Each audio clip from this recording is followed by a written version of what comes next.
In today's video, we're going to be taking a look at DSP addressing One Minute Man's concern about the Mike Clum documentary. I know that I personally haven't made a video or talked about the Mike Clum documentary at all on this channel, because honestly, as of right now, I don't think it really matters all that much. It is several months out at this point, and I don't have any particular say in what does and doesn't go into the documentary. So while I'm interested in it, and I am excited to see it when it does eventually come out, especially because I did enjoy the Boogie doc, I didn't exactly feel inclined to make videos about it speculating what could and couldn't be or whether or not I think that Mike is going to do a good job. But a bit of time has passed and I do have a few things to talk about when it comes to the subject, and apparently so did One Minute Man. I'm not sure why recently One Minute Man has felt inclined to leave messages in his daily tips, but I wish he would really quit. Okay. So, in this case, being that I trust One Minute Man, he's been a supporter for how many years? We're going to count it. So it's a $25 tip from One Minute Man. Okay.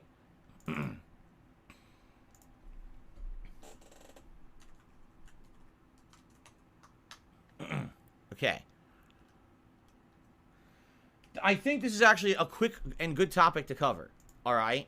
Well, if we've learned anything about DSP since we started talking about him, it's that when he says that he's going to cover something quick, it never is. He always manages to repeat himself for the umpteenth time and go way into detail about things that nobody actually asked about. And that's especially true when he himself says that the subject is going to be a good thing to talk about. It's kind of like you can just take whatever DSP says and then just think the exact opposite and you're going to be right most of the time. The man has the worst opinions and takes on the planet. But here's what One Minute Man has to say. In regards to your upcoming documentary, if this entire thing just becomes a he said, she said, and there's no way to prove anything either way, it's just going to be fodder for detractors and no benefit to you at all. First of all, I want you to understand something. This documentary is not for my detractors. My detractors already have 500 documentaries. You understand? And they're all negative. 100% negative. 0 positive. No pushback. No other perspective. It's literally just 100%. Here's a bunch of negative stuff about Phil. That's not what this documentary is whatsoever. I don't think that any of the documentaries that are online about you, DSP, are necessarily for detractors. But I also don't think that it's entirely coincidental that every single documentary, quote unquote, that's been done about you that is online kind of comes to the same conclusion at the end of the day. There is a reason that these people are consistently coming to the same conclusion. It's because when you look at your behavior on a grander scale, everyone thinks the same things about you. You are a narcissistic, manipulative, lying, con artist of a man. And anybody that can dress themselves in the morning can see right through all of that shit that you put in front of them and see who you really are. But I do genuinely think that there will be positive moments in the Mike Clum documentary. That doesn't mean that I think that this documentary is actually going to benefit you though, because even when DSP thinks that something is positive and shows him in a good light, it's still DSP at the end of the day. You can still see the scam and the scum underneath. And that holds true to any project that DSP is involved in. Look no further than some of his recent projects. I mean, DSP Reacts is just an excuse so he can watch other people's content and get paid to do it. DSP Throwbacks is another really good example of this. Any other content creator managing to revive their old content and make it more accessible and easier for people to see in the modern day would always be a positive. But whenever DSP talks about it, you can very clearly see that he's only interested in the money and complaining about how much work it is. And that's before you even start to address the actual content that he is re-uploading, because that commentary from back in the day is definitely not doing him any favors. I want to say that GTG said it best, and if he didn't say it, I'm going to attribute it to him anyway. But if you give DSP enough rope, he will hang himself every single time. You don't have to have any sort of pushback, because DSP is his own worst enemy at the end of every single day. Commentary channels like mine and all of the podcasts and shows that the detractor community puts on absolutely don't have to happen for DSP to still be hated on the internet. They're just fun and entertaining ways to point and laugh at the guy collectively instead of feeling like you're a crazy person by yourself. Okay, that's number one. Number two, what you have to understand is that this documentary is not super long. This is not a 3-hour endeavor. These documentaries, like this Mike Clum documentary about me, will probably be on target, probably about an hour long. Okay? It's going to cover a tremendous amount of topics, including me growing up, what my life was like as a kid, how I got into gaming, how I got into competitive Street Fighter, how that influenced me in my earlier years, how that turned me into a young adult who was interested in games, how I got into YouTube, my history as a YouTuber. All of this stuff. Like, there's going to be an entire day where I'm just going to be interviewed about my history as a YouTuber.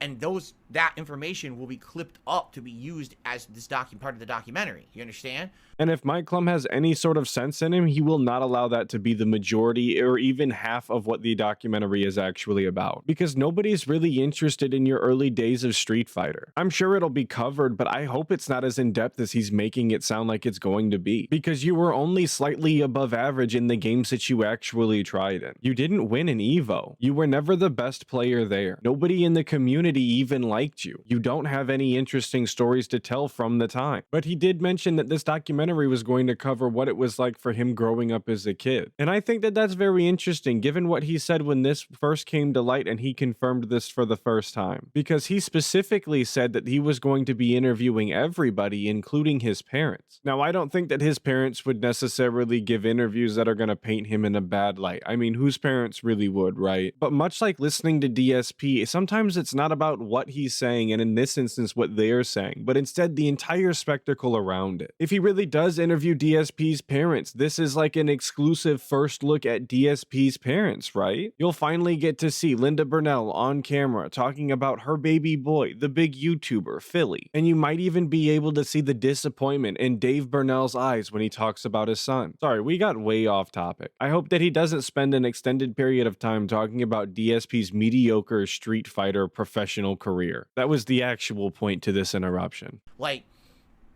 this is not, oh, for an hour, it's everyone riffing on Phil, and then we just get Phil's responses. That's not the point.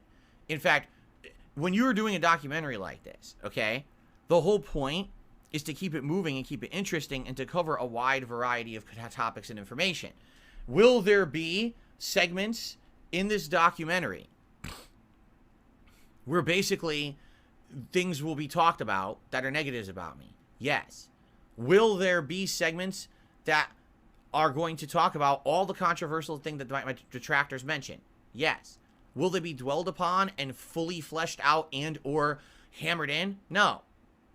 Well, no, given the time constraints of the documentary, that's actually impossible. You could do multiple full-length documentaries about every single DSP arc and overanalyze them all you want. But again, that would be multiple full-length documentaries. But DSP just confirmed himself that the entire point of the documentary, at least to keep it entertaining, is to keep it moving, keep the stories flowing, and continue moving from subject to subject. But I think that he fails to realize that the majority of his time spent on the internet, you know, his 13-year legacy, has been absolutely riddled with controversy all the way through. There's a reason that channels like mine who talk almost exclusively about DSP can exist, and it's because DSP is always constantly doing something to one-up how terrible he can be. It's always a new saga, it's always a new arc. So pretty much once you quit talking about his early life and becoming a YouTuber and his early Street Fighter days, you're going to be embroiled with all of the controversy that DSP has had over the years. I mean, what else can he really even talk about? That he's been playing video games for live streams for an extended period of time? That story lasts for all of 15 seconds and then it's over. That's not necessarily interesting to continuously talk about or go in depth on. I think that DSP's only hope in this really is that there's so many controversies and so many different things to cover that none of them get covered in a way that's too in depth to make him look as bad as it really is. He's hoping that when they talk about WWE champions, that it goes so quickly that he doesn't have to show his account and he doesn't actually have to show any proof, that he can just, you know, shrug it off and move on to the next topic. When they ask about his bankruptcy and the $5,000 in business expenses, he's hoping that he can just flub some numbers and Mike won't look all that in depth into it because there's so many other things to talk about.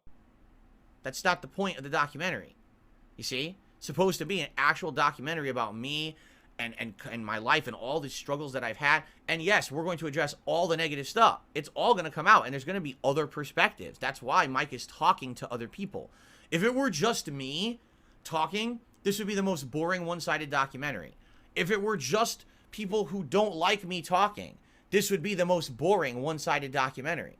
Do you see? If it were people who only like me talking and not me, like what if it was people who know me, my family members, my fans talking, and it was only them, that also would be boring. I really only think that one of the scenarios that he laid out there is actually boring, though. Obviously, I'm a detractor, and so are most of you. If there was a well put together documentary that was only taking the perspective of detractors, I would find that interesting. But I also digest a lot of detractor content on the daily anyway, so it really wouldn't be anything out of the ordinary for me. But on the complete polar opposite side of that, I would be absolutely delighted if you could somehow manage to get only the dents and people that DSP knows IRL to talk good about him. I think that in and of itself would be entertaining, not only because you get to see the people that DSP actually knows in real life and actually hear those real people talk about the guy like he's not some sort of internet enigma, but instead a real person, but also because DSP's fans are also very strange. And to be able to actually hear from any of them why they genuinely enjoy DSP content would be interesting to me. But he absolutely hit the nail on the head. If the documentary was exclusively from his point of view and he was just sitting there talking about all of his, propaganda that he loves to push, I'd be bored out of my mind and it would not get my view whatsoever.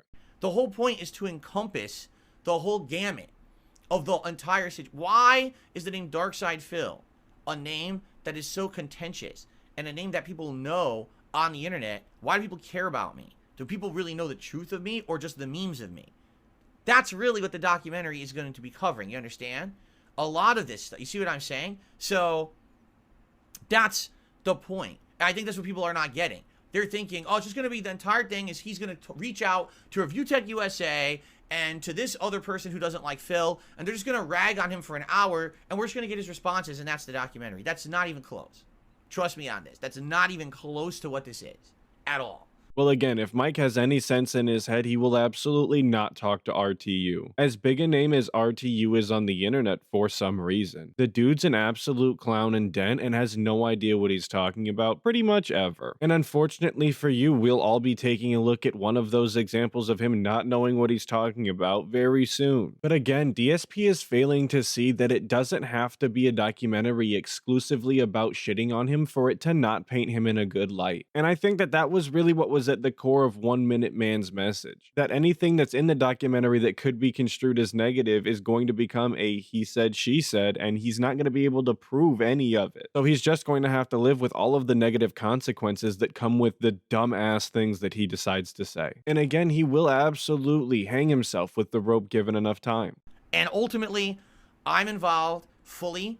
I'm going to know everything that's in this thing. There's no surprises or things that, oh my God, I didn't know that was going to be in it. No, I'm going to know everything that's in it. You got to understand something, all right?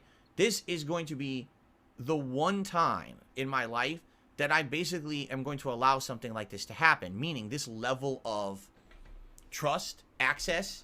You know what I'm saying? This is a big liability for everyone involved, including Mike. If Mike accidentally puts something out in this documentary that then harms me, he's liable. You know? And this is why I think that you can't really expect much more from the documentary other than DSP trying to paint himself in the best light possible and it just not coming across the way that he thinks it does. I obviously have no idea what kind of say he actually gets in what goes into and doesn't go into the documentary, but I don't think that DSP actually understands the situation given the way that he just said that. He says that if Mike Clum puts anything in the documentary that accidentally harms him, that he's going to be liable. Well, there's going to be so many things in the documentary guaranteed that are going to make you look bad. It's a documentary about you, DSP. Not only is it going to have the detractor stuff in it, which you've already confirmed, but obviously he's going to get some sort of outside perspectives like he did in the Boogie doc. And we've already talked about how any person outside of the snore text can instantly see through all of your bullshit given about 5 minutes worth of footage. So I don't think that they're going to have very many kind things to say about you either. And we've also talked about already that DSP is his own worst enemy and can make even the most positive aspects of himself sound negative. So I guess he should just get his lawsuit in order now because the documentary is absolutely not going to make him look good. So you gotta be careful. You know, that's what I mean. Like, we are all being very careful about how this is going about. It's being done respectfully and fairly. And I think that's what people just aren't understanding. You have only seen negative stuff tossed towards me for so long. Everyone is shell-shocked from the negativity and can't possibly believe there'd be a real documentary about Darkside Phil. Well, there's going to be. That's what this is going to be. And by the way, I keep telling you guys, this is going to be fun. Okay? This is going to be interesting. There's going to be stuff in here you have never seen before, even if you're a staunch supporter or a staunch hater of me. There's going to be stuff in this documentary you've never seen before or didn't know about. Or it's going to be fleshed out to a level you never understood before because it never gotten to that level. Okay? So, this is, I'm telling you, this is different. But I completely and utterly understand why people don't trust Mike. I get it. Well, I sure hope that you understand, DSP. I hope that you get it, because you are the reason that they don't trust anybody talking about you. You have ingrained in them this fear of the outside. They call you DSP cult leader for a reason. It's because you run your streams and you control your audience as if they are a cult. Nobody from the outside is allowed to talk about you because everything they say is negative. They're out to hurt you and your audience. You are always manipulating your audience to think that other people who talk about you are lying about you and trying to hurt you, that you are just some sort of small-time creator who has never done anything wrong and just wants to put good content on the internet for his fans. And the people who actually like you for some reason believe this and become fearful of other content creators speaking about you because they don't want to see someone that they genuinely like being hurt like that. And you use moments like these to further reinforce this thinking. It's cyclical, really. It happens every time you do an interview or someone does a documentary about you. At first you're okay with it and you're very jovial about the entire thing, saying that this is your fair shake and that they're portraying you in a positive way that's very meaningful and truthful and very robust, obviously. And then as soon as you realize that it doesn't make you look as good as you think it should, you immediately turn heel and make it sound like you were betrayed and bamboozled and now you are hurt, further reinforcing this fear of the outside that you have instilled in them, which makes them not watch other content creators, which makes them not explore other content on the internet in general. That way they come back every single day and only watch you. They only listen to what you have to say. They only listen to your opinion. You want these people to think that you are the be all and end all. And if you're sitting there saying that it's not that deep and I'm going too far, that I'm taking this too seriously, I just want you to genuinely think about all of the interactions that he's pretty much had with any other content creator on the platform. He's done one documentary on YouTube so far. That's his only track record. It was a documentary about Boogie that was super dark and sad because that's what they were going for. And there's not been a single real person on YouTube, besides some people could argue the Quartering gave me a fair interview many years ago, right? But outside of that, it's everyone's always out for themselves.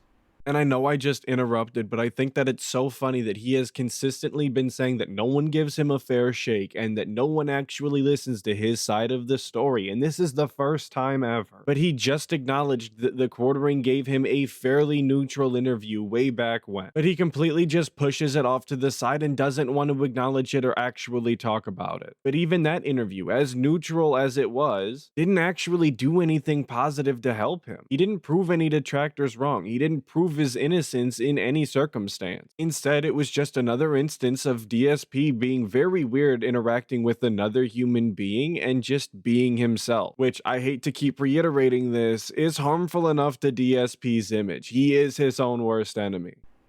Right? Who's always trying to make a buck on my behalf. Anything they say negative gets a rise out of their viewing audience, so just go for the jugular, right? That's not what this is. Trust me, I wouldn't be involved with this if that's not what this is. This is not some kind of a crazy bait and switch, okay, at all. So don't worry about that, okay? And what's absolutely hilarious is these insane conspiracy theorists. Oh, did you know that Mike Clum is funded by Keemstar? What are you talking about? What? Huh? That's kind of what I'm saying, DSP. Why are you even acknowledging this? Who is saying this? I've seen it in your chat, and I've heard it outside of your chat as well. But at the end of the day, it's just a nothing and nonsense conspiracy. A ha ha ha what if kind of thought. No, he's not funded by King. Well, where's your evidence? Exactly. Right now, if you can present me with documents showing that all of the business endeavors that Mike Clum has run in his lifetime have been funded by Keemstar, that all the video, his whole business, he has a whole full-time business outside of this documentary stuff he's doing for YouTube that's incredibly successful. So if you can prove to me that that's actually funded by Keemstar, then I'll pull the plug on the documentary. I don't think that's going to happen. Okay? Like, where are you coming up with this stuff? Really, it's just people get this crazy, you know, this nonsense out of nowhere. I just don't understand where people, it's like people are determined to find drama. They're determined to find this stuff. You know what I mean? Sorry, DSP, you're asking for documents, but unfortunately my printer has been on the fritz recently. Kinda stupid that you're living in the Stone Age and asking me to print documents, though, if you ask me. But on a real note, I think that it's absolutely hilarious that DSP is saying that people absolutely are seeking drama. They're drama hounds. They just have to be involved in drama. But he's the person who is constantly addressing these theories. He is the one that's talking about it right now on his stream. He could have just ignored this in the chat, just like he can ignore every time somebody brings up drama in his chat, but he just can't help himself. He absolutely feeds off of the drama. It's his favorite thing to talk about. So far, I've literally fielded all of your apprehensions. I have literally listened to everything that you guys have had to say, and I completely understand your concerns. But the things that you come at me with, like Mike is funded by Keemstar, are completely unfounded nonsense. Okay? That's ridiculous. Ridiculousness. What a story, Mark.